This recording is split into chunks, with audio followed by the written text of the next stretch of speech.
આમોદ પાસેથી પસાર થતી ધધર નદીમાં કેમિકલયુક્ત પાણી છોડાતા અસંખ્ય માછલાઓના મોત થતા પર્યાવરણ પ્રેમીઓમાં ભારે રોષ જોવા મળ્યો છે। આમોદ નગર સહિત હાલ સમગ્ર ગુજરાતમાં સારો વરસાદ વરસી રહ્યો છે, ત્યારે ઉપરવાસમાં ઢઢર નદીના કિનારે આવેલા ઔદ્યોગિક એકમો દ્વારા વરસાદના પાણીની સાથે કેમિકલયુક્ત પાણી છોડાતા ઢાઢર નદીમાં જીવી રહેલા જળચર પ્રાણીઓના જીવન સામે ખતરો ઊભો થયો છે। આજ રોજ સવારે દાદાપુર ગામ નજીક અસંખ્ય માછલીઓ નદીમાં તરતી જોવા મળી હતી, તો બીજી અસંખ્ય માછલીઓ તરફડિયા મારતા જોવા મળી હતી। જવાબદાર ગુજરાત પ્રદૂષણ કંટ્રોલ બોર્ડ આવા કેમિકલયુક્ત પાણી છોડતા ઔદ્યોગિક એકમો સામે લાલ આંખ કરે તે જરૂરી બન્યું છે। દાદાપુર ગામના સરપંચ મહેન્દ્રસિંહ ઠાકોરે ગંભીર આક્ષેપ કરતા જણાવ્યું હતું કે કોઈ ઔદ્યોગિક એકમ દ્વારા કેમિકલયુક્ત પ્રદૂષિત પાણી ઢાઢર નદીમાં છોડવામાં આવ્યું હોવાની આશંકા છે, જેના કારણે અસંખ્ય માછલીઓ મૃત હાલતમાં જોવા મળી હતી।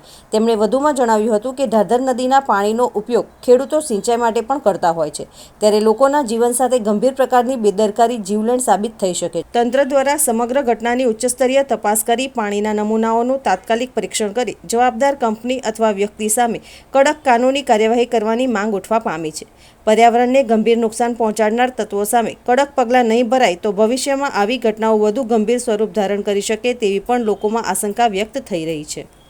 આ કેમિકલ યુક્ત પાણી અવારનવાર છોડવામાં આવે જ છે, કોઈ બંધ કરતા નથી।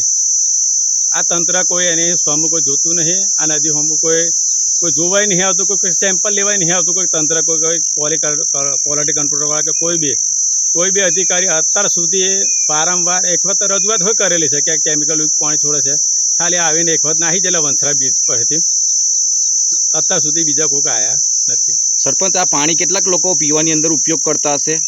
આ પાણી તો ખેતીમાં પાણી ઉપયોગ કરે, ખેતી જે ફળદ્રુપ જમીન છે ને તે જમીન પણ બગડે, એનાથી શાકભાજી બનાવે છે, શાકભાજી લોકો ખાતા હોય કેમિકલ યુક્તવાળી શાકભાજી, એટલે આ શાકભાજી કેમિકલ યુક્ત શાકભાજી ખાવાથી ઘણા રોગો થાય, એવા લોકો પીડિત થાય એવું છે।